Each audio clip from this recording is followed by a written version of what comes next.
আজ আমি বানাবো ঢেলা মাছের রেসিপি। তো আমার এখানে যেটু কেটে ধুয়ে বেছে নুন হলুদ মাখিয়ে দিয়েছে মাছটাতে।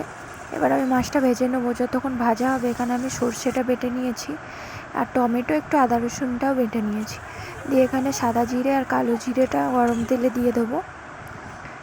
দিয়ে এবার আমি টমেটো আর আদা রসুন বাটাটা দিয়ে দিলাম। এখানে হলুদ জিরে লঙ্কা দিয়ে দেবো, নুন দিয়ে দেবো পরিমাণ মতো। দিয়ে এবার আমি এটা ভালো করে কষিয়ে নেবো। কষিয়ে নিয়ে আমি এখানে এবার সর্ষেটাও দিয়ে দেবো। কষানো হয়ে গেলে আমার মাছ ভাজাও কমপ্লিট হয়ে গেছে। মাছ ভাজাটা তোমাদের দেখাতে পারলাম না ছেলের বিরক্তর কারণে, ছেলে ফোন কেড়ে নিয়ে নিচ্ছিল বারবার। তো এখানে আমি ভালো করে কষিয়ে নেবো।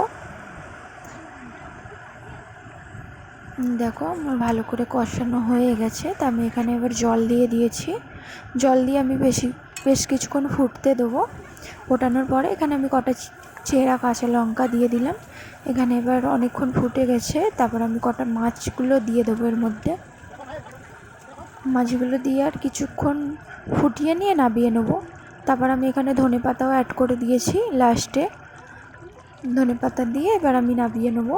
আমার রান্না হয়ে গেছে। তো এই দেখো, দেখতেই পাচ্ছ কত সুন্দর লাগছে। তো কেমন হয়েছে সবাই জানি।